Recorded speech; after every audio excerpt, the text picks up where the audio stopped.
Thank you very much, everybody, for coming today. We're talking about pro bono in underserved regions. My name is Claire Dance. I lead DLA Piper's pro bono practice in Asia Pacific and EMEA, based in the firm's Paris office. With me here today, I have Susanna Brickman, pro bono counsel, who has a responsibility for offices in the US in relation to pro bono and also works with New Perimeter, which is the firm's non-profit pro bono affiliate. She's based in Palo Alto. Margot Beer, who is pro bono associate for Europe, based in our Brussels office. And Joe Tan. Joe is based in London and is the pro bono legal manager at A4ID. So first up, we wanted to define what we're actually talking about. What do we mean when we say pro bono in underserved regions? There are two main criteria for this. One is regions where there are fewer resources and quite often fewer lawyers. And secondly, countries or regions without an established practice of pro bono. It can be abroad, so it can be in Africa. We learnt this morning in the Africa panel, for example, that there are 500 lawyers in Lesotho for a population of 2.2 million. In Zambia, a country where I've done quite a lot of work, there's one lawyer for every 1,700 people. It can also be much closer to home, though. There are remote Aboriginal communities in Australia, where I'm from, where it's very difficult for people to see a lawyer. And there are also legal advice deserts in the UK and in parts of the USA. On that point, while I remember, DLA has recently appointed a new pro bono director who's going to be based in our Leeds office. And as many of you know, London is the home to the majority of the UK's lawyers, and there are big advice deserts outside of London. So the role of our new pro bono director is going to be to really increase our pro bono work in our offices outside of London. So over the course of the next hour, we're going to be focusing on pro bono in underserved regions. Generally, that means larger scale projects that are designed to help a country or region build capacity and achieve some form of systemic change. These projects can be carried out in collaboration with governments, with non-profits or academic institutions. They might involve travel for the lawyers involved, and they probably necessitate a longer engagement than a one-off short, sharp intervention. So while pro bono lawyers everywhere are faced with challenges on things like appropriate skills, funding, time constraints, conflict, pro bono in underserved regions can present its own unique set of challenges. For example, there can be physical distance, there can be a different legal system, there can potentially be a different language. There can also be a different history, culture, traditions, and the political and socio-economic context within which you're working. We're going to talk over the course of this session about the importance of having a local partner on the ground who can really help you to mitigate some of these difficulties. We're going to be talking about a couple of different projects over the course of the session, including a pro bono project providing training in Nepal, some training for judges in the Caribbean, working with a large NGO in a very small African country to bring about change, and also the world's first treaty on gender impact assessments in large energy developments. So we want this session to be quite interactive. There are not very many of us in the room, so please do pop your hand up and ask a question, intervene, give your point of view. We know that many of you have experience working in these regions as well, and we would love to hear from you. So first up, the first challenge we have when working in underserved regions is identifying a project. Joe, your organisation works to identify pro bono projects around the world. Can you give us an insight into how you actually identify these projects and how you help the organisation that you're working with to articulate their legal needs? Sure. So, thanks, Claire. One of the primary sort of guiding principles, which is sacred above everything else, is that the projects must be demand-led and needs-driven. So they've got to come from the NGO organisation itself, based on what they feel their needs are, because they're the ones who are best placed. Really, what you want to avoid is a situation where you have lawyers who are really excited about doing pro bono and trying to sort of force a square peg in a round hole to try and satisfy your pro bono requirements of that particular firm or so. So very, very much our focus really is on needs of the NGO. We have 750 development partners, what we call development partners. A large number of them are non-profit organizations such as charities. We also include in that group social enterprises, so some for-profit organizations in the development sector who are usually in their sort of startup phase, so the first 5 years up to maybe a major equity raise, and at which point in time we sort of cut our strings and say, okay, you can sort of fend for yourself now. Also, the law, because we are the mouthpiece of the legal profession in the international development sector, we also assist law societies and bar associations in developing countries, as well as some developing country organizations. And increasingly, we do quite a bit of work for intergovernmental organizations like the UN, ECOWAS, and so forth. A large part of our role is to get organizations to understand how the law can be used to as a tool to promote and advance whatever their social mission may be. Maybe it could be environment, it could be health, whatever. But we provide training in various areas of law to sort of bridge that gap. And once these organizations are equipped with a bit of knowledge, they can hopefully then come up with their own legal programming and identify what their particular needs are. Very often organizations don't know what they don't know, so training is a fundamental aspect of getting organizations up to speed with getting their needs. Ultimately, hopefully, we can just be very passive about the whole process and have all our organizations come to us with what their legal needs are. But initially, there is some sort of capacity building that may need to be developed in the process. Of course, there's no one size fits all. There's various organizations at different stages of their development. But that primarily is how we assist in facilitating the identification of projects.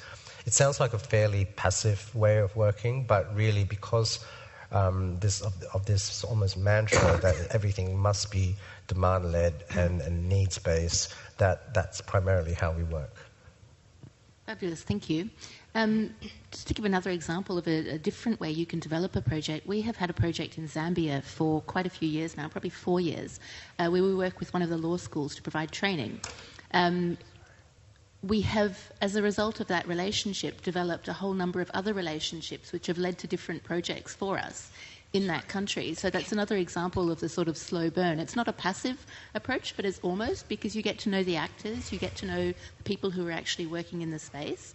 And one of the things that's allowed us to do is, as of last week or the week before, we had a group of about 25 lawyers, mostly from our African offices, who all came together in Zambia to help develop case plans for children who are being held in adult prisons in a remote province of Zambia.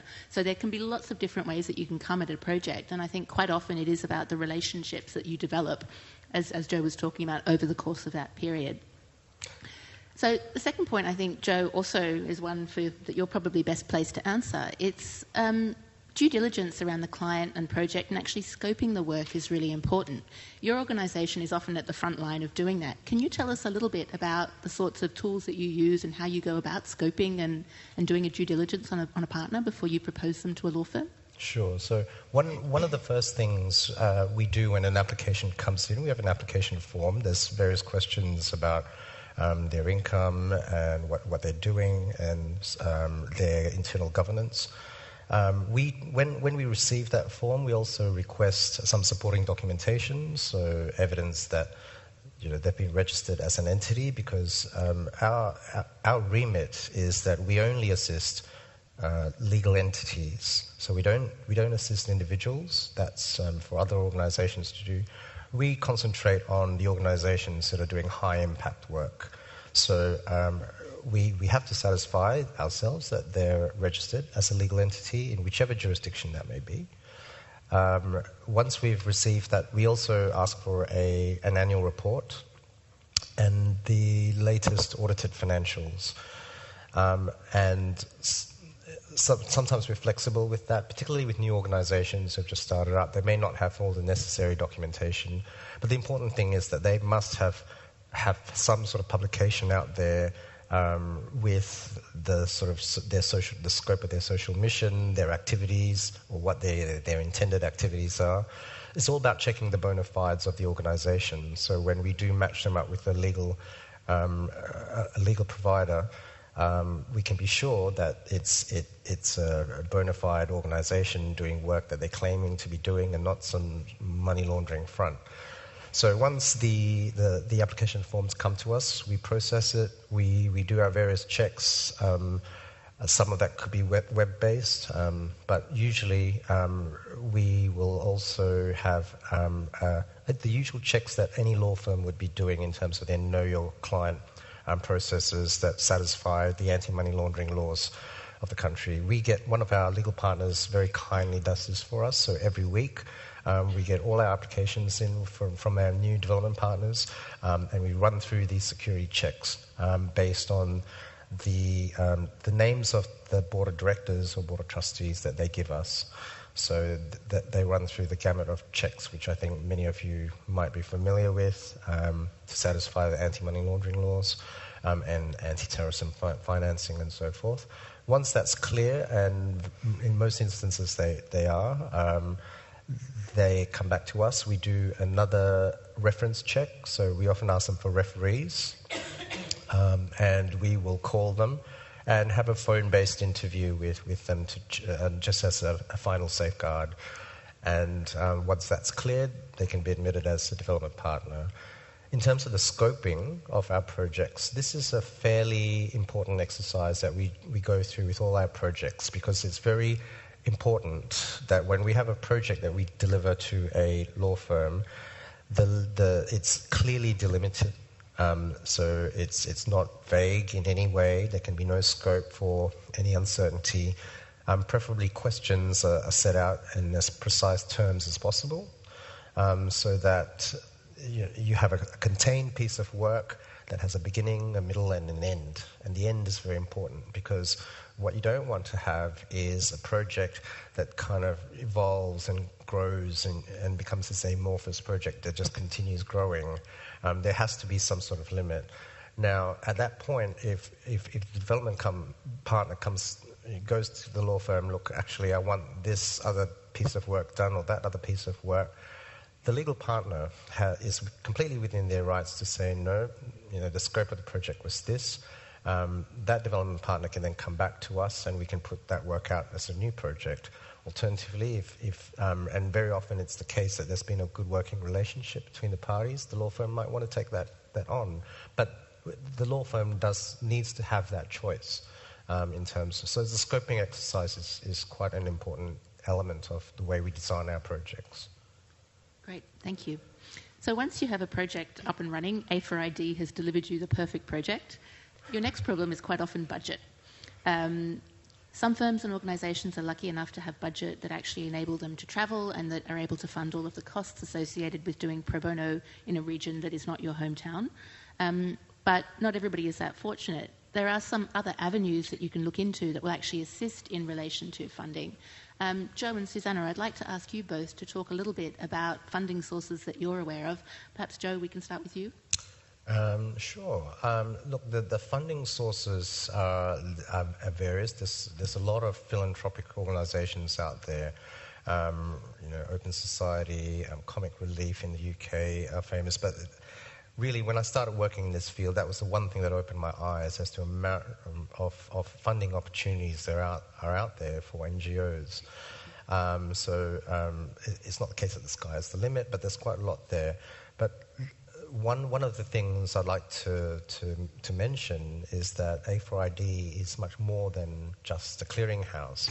So our program has expanded, and we now have a program which is funded by the Department for International Development called the full formal title of it is Rule of Law Expertise UK, but that's now shortened to Roll UK.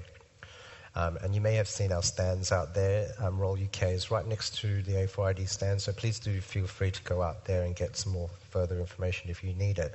But basically, Roll UK was developed as a means of assisting organisations to do pro bono, to seek pro bono assistance. and to facilitate legal experts, primarily based in the UK. That is the one condition of the program. There has to be a UK legal expert in there. It could be a team of legal experts from various countries, but there must be at least one of them there from the UK. That once you've satisfied that hook and your application meets the various criteria, it has to be a rule of law project, and there are defined criteria there as to whether that project will fit. If our Royal UK team agrees and to fund that, what it does is it funds and facilitates the pro bono project in a developing country. So that could include all sorts of incidental costs like airfare, travel, accommodation, subsistence costs for the experts. It also extends to things like conference venues such as this, catering, all sorts of incidental things, all the extras that you normally don't think of in running a project. So that very much is a program that we've got available at A4ID.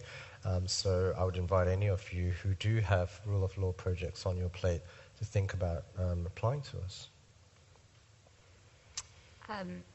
Thanks, Claire, and thanks, Joe. Let me take a step back and just tell the audience a little bit about what New Perimeter is, which, as Claire mentioned, is a nonprofit affiliate of DLA Piper. New Perimeter is our global pro bono initiative focused on 3 areas: access to justice, building sound legal institutions, and promoting social and economic development with an overarching goal of advancing the rights of women around the world. We make long-term commitments and often engage in multi-year projects in underserved regions, always in connection with an on-the-ground partner that as Joe mentioned earlier, is really coming to us with needs so that our work is both demand and needs driven. With respect to funding, we do often work with project partners that have funding that may offset some of the costs of our involvement. For example, we may work with project partners who have received USAID or Department of State funding. They themselves will be the recipients. New Perimeter wouldn't necessarily be the applicant. But I can give a couple of examples. We are doing work right now in the Caribbean where we are sending lawyers to provide training to police prosecutors in various Eastern Caribbean nations. That's with an organization in the U.S. called the National Center for State Courts that's operating under a Department of State grant focused on regional security in the Caribbean. Similarly, we've done work with project partners in Southeast Asia under UNDP funding. In other instances, New Perimeter may share funding responsibilities with project partners. So I would say that we're more of a hybrid model, but we are looking for project partners and developing relationships with entities that they themselves may be receiving funding. Fantastic, thank you. On the issue of funding, I would note that regardless of where your funding source actually comes from, whether it's internal to your organisation or it's external, I think it's really important to make sure that you actually have the buy-in of your law firm or of your organisation for doing that work. So all of the work that we do at DLA, for example, through New Perimeter, New Perimeter has its own separate board that's got a number of high-profile individuals who the New Perimeter staff report to and who give us feedback on the projects. And for the domestic pro bono projects, we've got senior stakeholders at all levels of the business who are aware. And that's really important because for these projects where you're travelling, you are often taking a significant amount of time out of your week, out of your day. So you might go away for a week or for 10 days to travel, whether it's to, the Caribbean to do a training with judges, or whether it's somewhere more local, but that's still quite intensive. So going, for example, to interview children at the border in relation to the refugee crisis. You are out of the office. You need to make sure you have the support of the people around you to actually make that happen. So once you've actually got your project up and running, you've found budget. The next step is really developing your relationship with the client and ensuring that you really understand their needs. Margot, you spent a year seconded to a pro bono client of ours in the Gambia, following a seismic shift in the political landscape of that country. Can you talk to us a little bit, please, about what you were doing in the Gambia and also how you went about understanding the needs of the client and developing those relationships that would allow you to deliver on the project goals? Yes, thanks. Good afternoon, everyone. I'm very happy to share with you a little bit of my Gambian experience. So early 2017, UNICEF, the Gambia, came to us, reached out to us saying, look, we're just been through a political impasse. Our previous president, Yahya Jammeh, has left and finally accepted the result of the election. We have a new government in place. We want to make sure that all the children in the Gambia are protected and represented in all the reforms that the government is about to take. Can you please help us? So DLA has been supporting UNICEF the Gambia before and was very happy to keep doing so. So when I arrived in the Gambia, my first priority was really to understand what UNICEF needed. And for that, I had to start doing sort of a roadmap to understand where was UNICEF positioning within the UN, but also what was the UNICEF relationship with the government, with the different civil society organization, and what they wanted to focus on. Budget has also been an issue because, as you know, in the UN, they have a budget for a couple of years. And when such event happens and they have to totally change their program, it also has an impact on how you can deliver activities and even start planning those activities. So roadmap at first was exactly what UNICEF needed, and an action plan as well. So I started reaching out to different civil society organizations and to the government, trying to map out who was the key actors in this transitional justice process, and trying to explain to them and see if everyone was on the same page about what was the government going to do and what was going to happen to the country. I very soon realized that the Ministry of Justice was the one taking the lead for the whole process, and that UNICEF had to work very closely to the Ministry of Justice. So I went to see the minister and I asked him if I could work with them 1 day a week. And as you can imagine, they were pretty understaffed, so he accepted.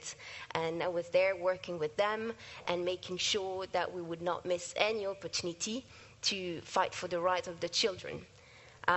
So that was also something that UNICEF needed, is to make sure they would not miss any opportunity in this transitional justice process and all the reforms that the government was about to take. So that was an interesting job, I would say, working with the government. They were about to setting up 2 different new institutions.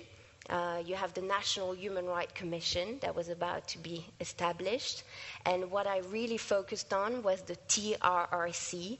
I don't know if you've heard of that before, but it's the Truth, Reconciliation and Reparation Commission, basically looking into past human rights violation. In the Gambia, we're talking about 22 years of dictatorship.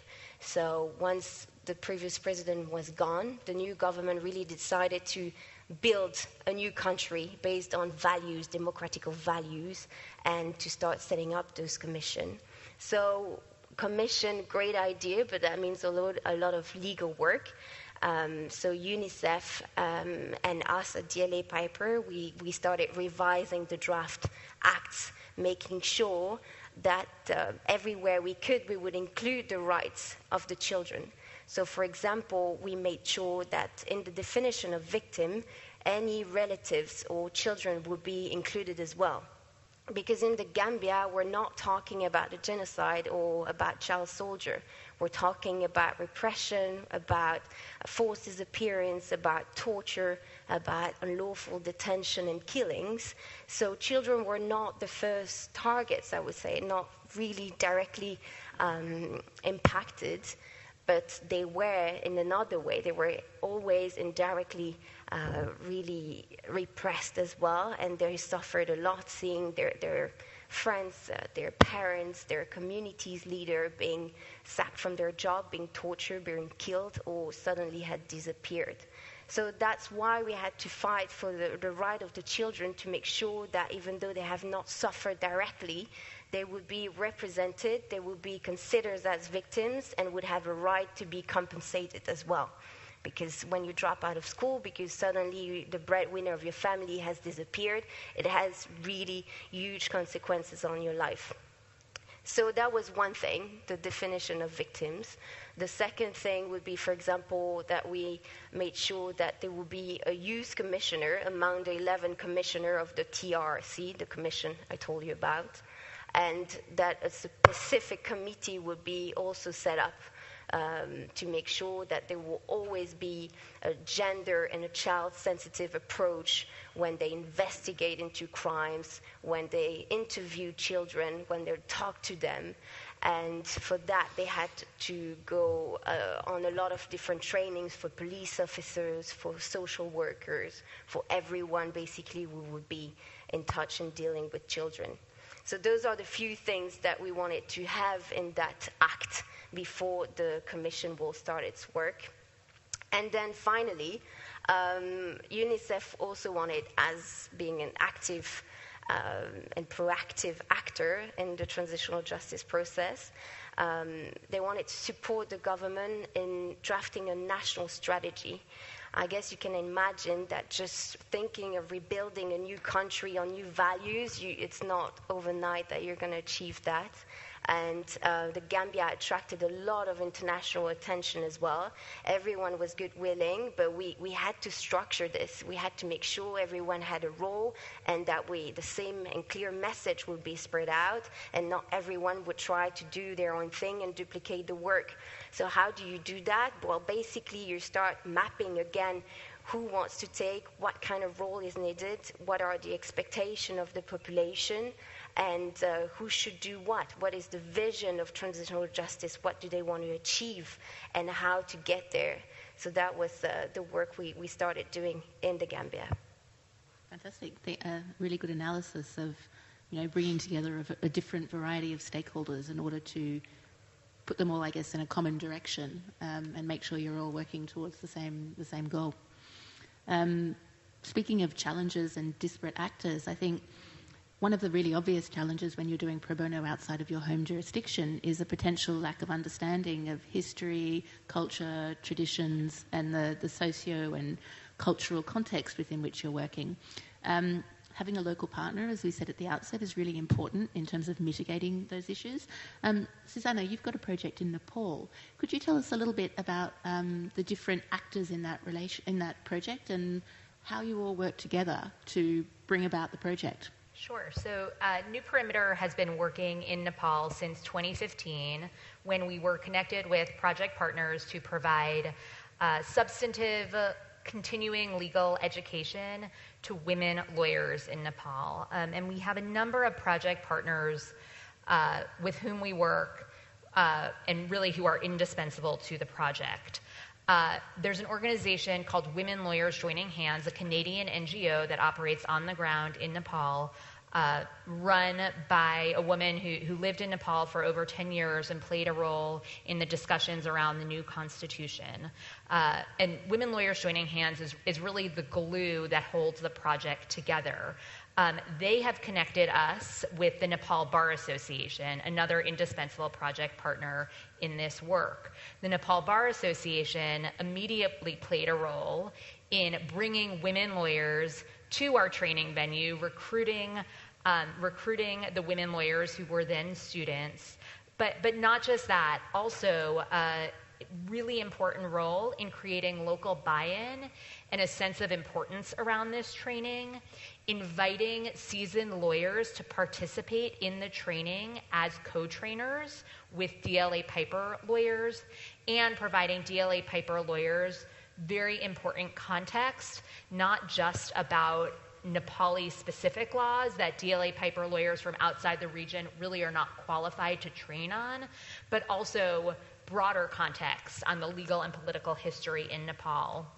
Since 2015, We have been back to Nepal 3 times, and we're planning a 4th visit. This is a successive training model. So we chose 2 substantive topics to train on in 2015, for which DLA Piper was responsible. Our project partners also trained on other topics. And I should also mention here UNDP, which has provided funding for the topic and has also provided training on areas of international and local importance. After the successful 2015 training, where we, as I mentioned, trained on 2 topics, we took feedback from the women lawyers who themselves have become a really critical project partner, and we identified additional topics where training would be valuable, and we created training modules around those topics. And we returned in about a year later, in early 2017, and we provided new training to the same 30 women lawyers who participated in 2015, and the same training that had been done in 2015 to a new set of 30 women lawyers. So as I said, it's this successive model where a group of women lawyers graduate from one portion of the training to the next. During each iteration, we take that feedback from our project partners and from the women lawyers, and we incorporate it into the next round. And so when we go back in late 2018, we'll be adding additional topics based on the feedback from our project partners, as well as changes to the law in Nepal.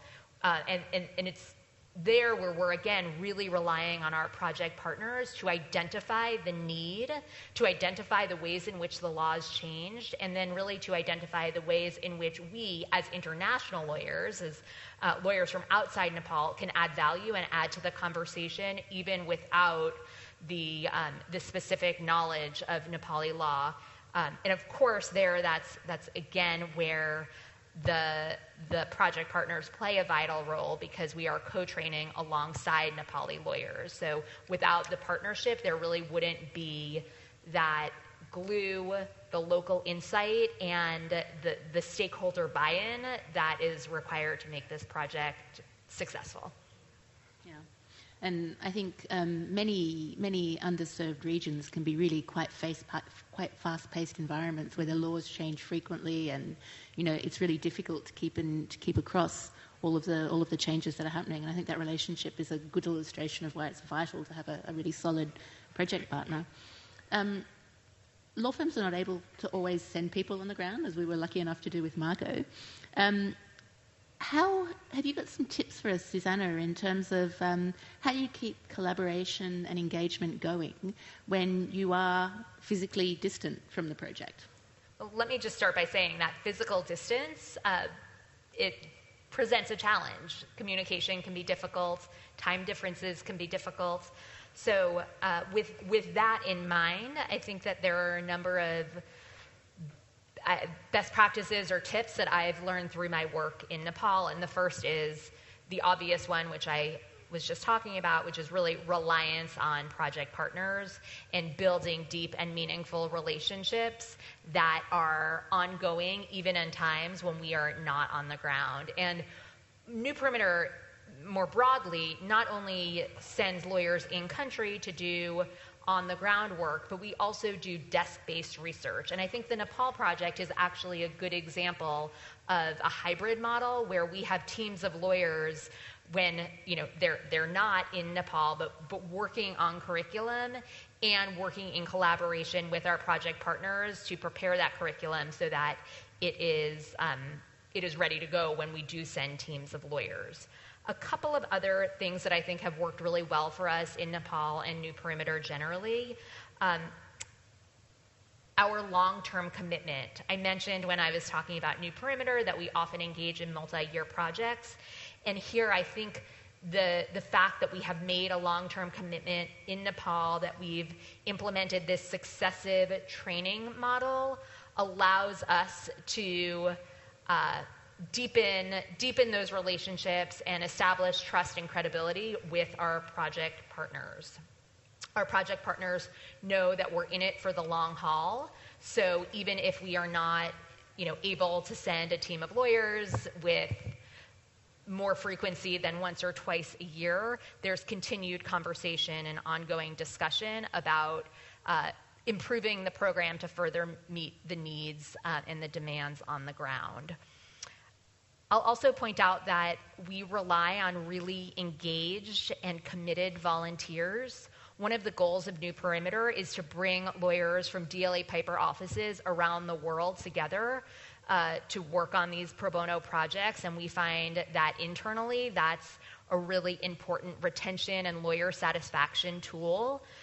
Recognizing that we're looking to expand opportunities to many of our lawyers, we also realize the importance of repeat volunteers. I'm looking at Alistair Drummond in the back, who's a lawyer in our Edinburgh office, who has participated in 3 successive trainings in the Caribbean, training police prosecutors. And those groups of volunteers have always included new volunteers, but having people with knowledge of the project and knowledge of the project partners come back and offer their experiences and expertise with the project itself is really helpful.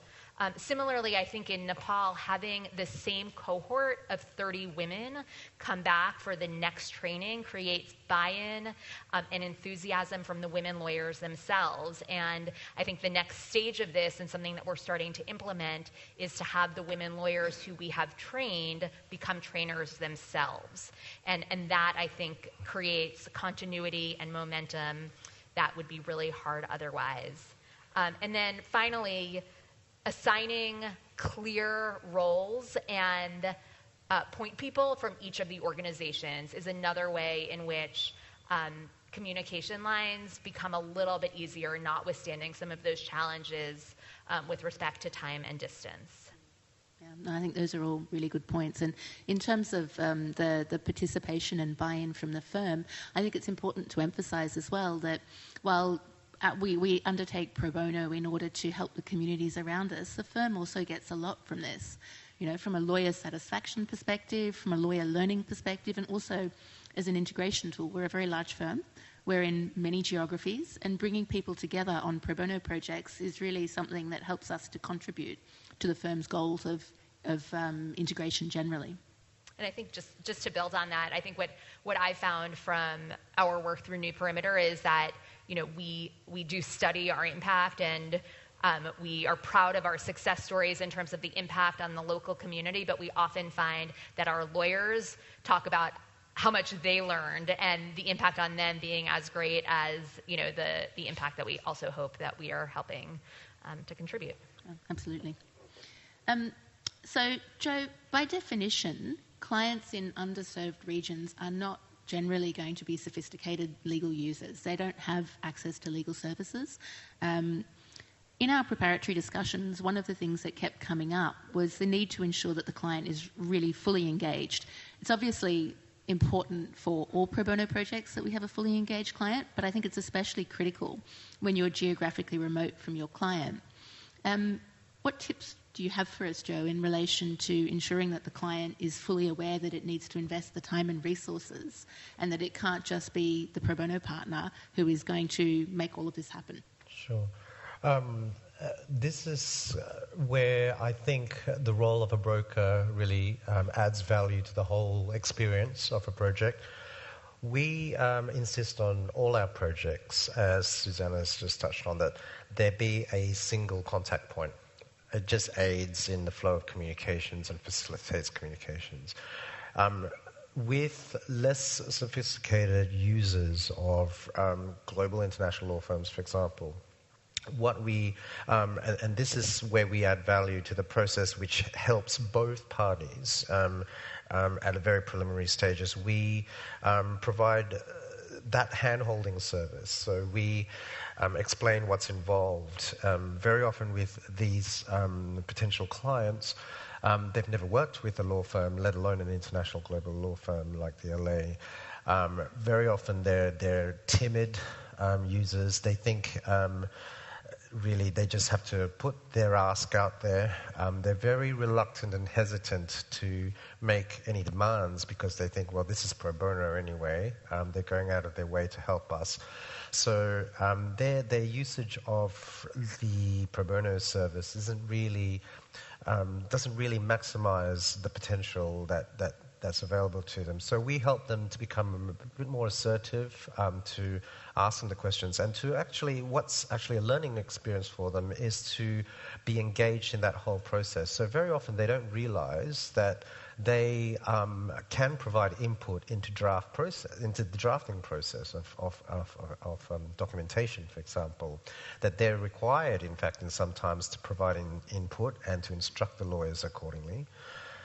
So we talk them through all that process as well, and we try and ensure that they have the resources available, both in time and in manpower, to be able to dedicate some time to set that time aside to enable the process to actually move forward. Because very often what happens is the law firm, they complete their draft and it just kind of just sits there with the client and just doesn't move. It doesn't go anywhere. And they just think, okay, that draft's now the finished product. This is what we get.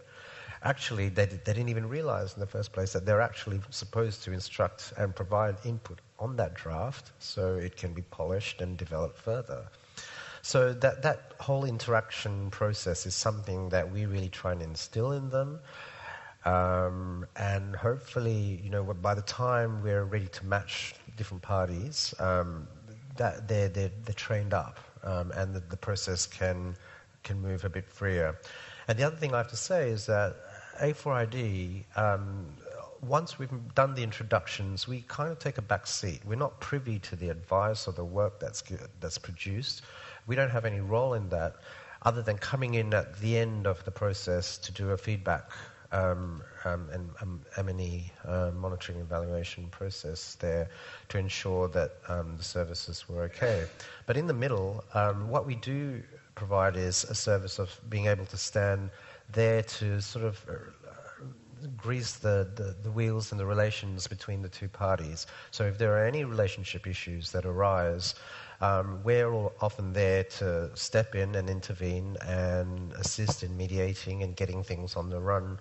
Once again, if things suddenly come to a halt, there are relationship issues, that's where we provide our extra added value. Fantastic, thank you. Before we move on to discussing success, I'm conscious of the time, and I just wanted to give a shout out to the room. Is there anybody who has any questions that they would like our panelists to answer? Any comments that you'd like to discuss? We've got a roving mic. Please do let us know.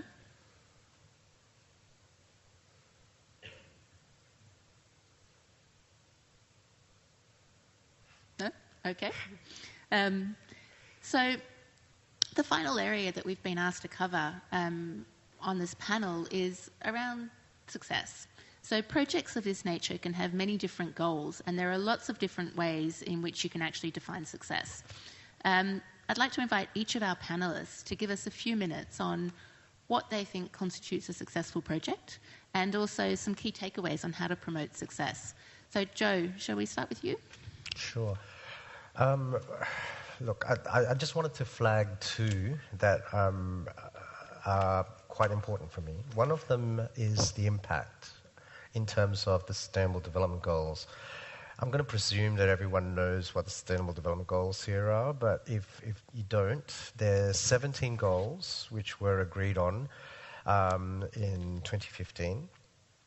It's an agenda by the international community to basically eradicate poverty by 2030. It's quite an ambitious project. There are 17 goals there.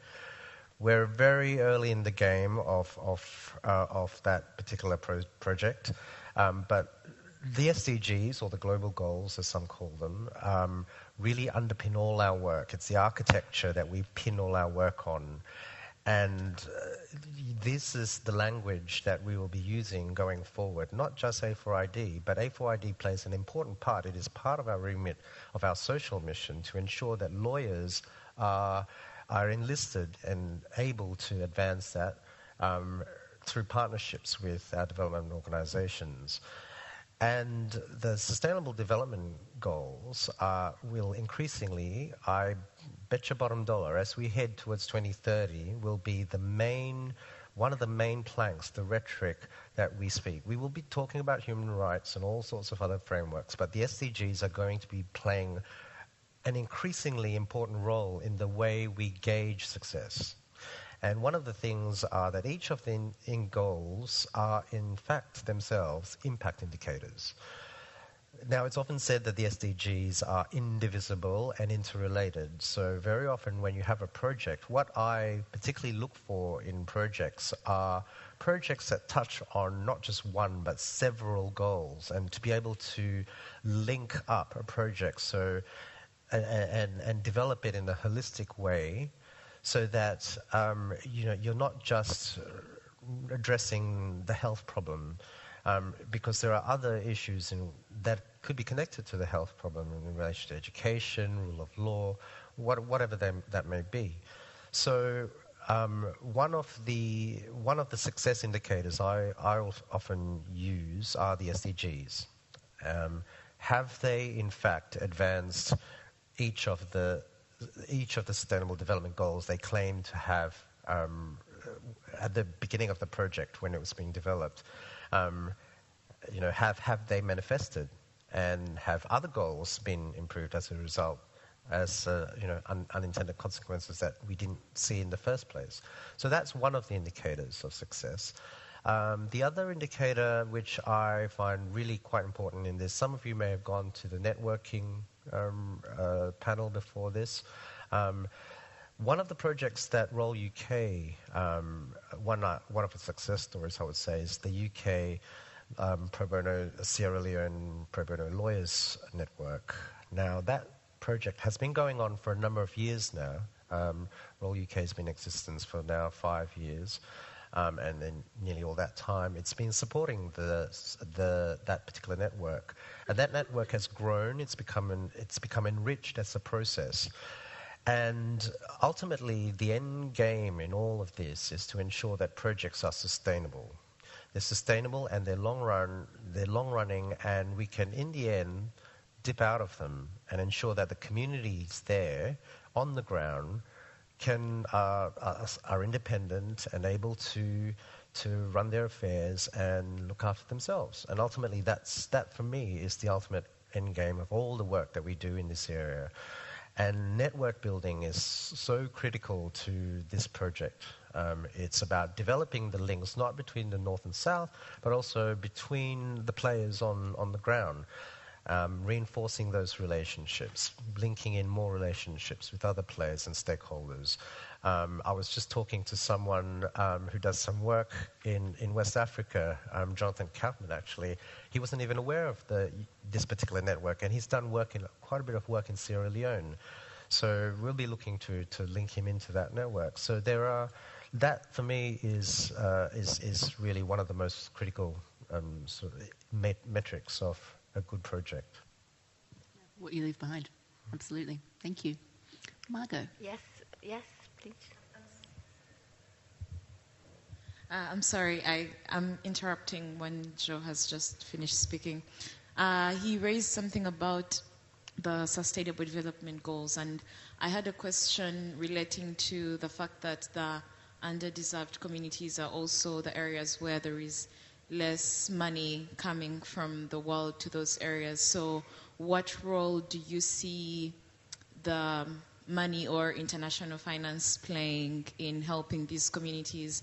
I say this because recently the EU came up with a new proposal that sustainable development should be considered as a fiduciary duty for institutional investors and asset managers.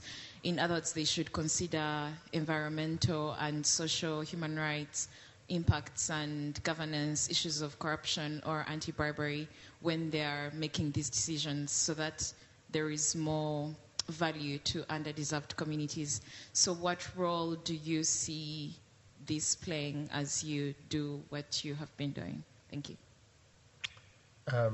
Well, if you look at the Sustainable Development Goals, I can't recall at the top of my head exactly, but each goal has a number of targets. They're very detailed, and there are at least one or two targets there about financial flows and greater amounts of investment by the international community, by more developed countries to developed countries. And there's other things such as debt relief, just wiping out debts, forgiving debts and so forth. All sorts of various targets with real financial implications in terms of money flows to the developing world.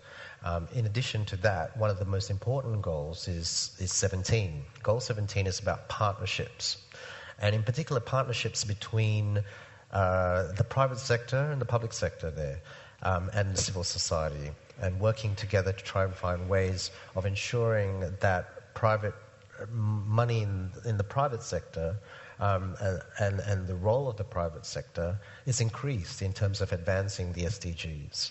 Now, A4ID plays a central role in all this in terms of getting the private sector, the private legal community, to play an increased role in advancing the SDGs. So, as a broker, and as our Role UK program seeks to achieve, what we do is to bring the private sector very much, both in terms of the private law firms, but also our corporate legal partners. We have, as well as law firms and barristers, we also have in-house legal teams from corporates, and increasingly we're looking to corporates to play their part in advancing the Sustainable Development Goals. We also allow law firms to work with some of their corporate clients on our projects. So those are all the different kinds of ways we see about that transfer of funding and investment from the international community, and particularly the private sector of the international community, to developing countries. Thank you. I think there was one question here and another question here. No? Okay, just one.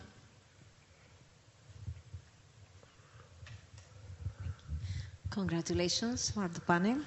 And I would like to ask you about the experiences that you may have in relation to cases in Latin America or in other parts of the world related to indigenous rights. It's because, for instance, in Latin America, most of the conflicts and most of the problems are related to the entrance of corporations that work on extractive industries like oil, petroleum, or monocrops, and they are affecting indigenous territories.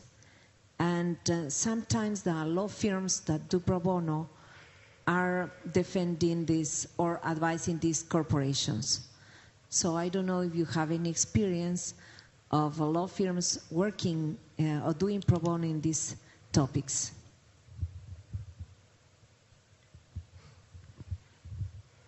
It's not something that I think any of us have actually worked in terms of Indigenous rights, but I think, to me, the one of the ways in which law firms would be able to contribute is actually to look at what are the laws around Indigenous rights and what are the emerging practices around business and human rights, and potentially doing some capacity building in relation to those issues, and helping lawyers who are working in those countries to be better aware of the sorts of issues that are coming up. And I think that's also something that can be very useful for their clients in terms of advising them in relation to reputational risk, advising them in relation to soft norms that are emerging to become harder norms. Can I just say one thing about that? That's an area that interests us at A4ID, particularly in relation to big land investments. Primarily, a lot of the work we do is in Africa, but we're not, or South Asia, but we're not bound by those. Those are just for two of the focus points of our work. But we do work globally. So we've done work in Latin America as well. One thing that I'd like to flag about the peculiar, unique nature of the legal profession in the UK is that in addition to solicitors in law firms, we also have a group of lawyers called barristers, and they specialize in going to court, but they can also provide advice, and they write opinions and so forth, and can provide legal support on the side. And a lot of that work, where we run into situations, I think what you're alluding to is conflicts, where law firms might be conflicted. The individual independent, because the barristers work independently. They work in a set of chambers, and they're self-employed. So very often they're not conflicted in many of these cases that you raise. So they're a resource that we sometimes go to in a case where there might be a large company on the other side where firms are conflicted. So that's one possible avenue. Okay, Margot, your 60 seconds lessons learned. Yeah. Ideas for success, please.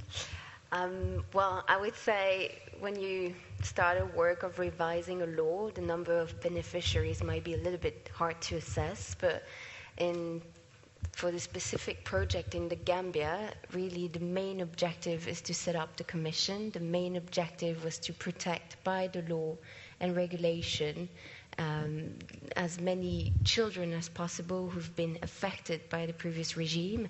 And finally, what we really wanted to do is, yes, we should develop the country, yes, we should reform the law, the institution, the constitution, and everything, but we should also do that in respect with the local values of the country, because as I said, you really can't try even to change a country over a day, and a few people, and even the government itself was keen to do that, but there is a lot of step in the way before you can do that. So one of the way we dealt with this is to go to local communities, talk to traditional leaders, with religious leaders, try to understand what was their vision of the new Gambia. They always said that in the Gambia, we're now in the new Gambia.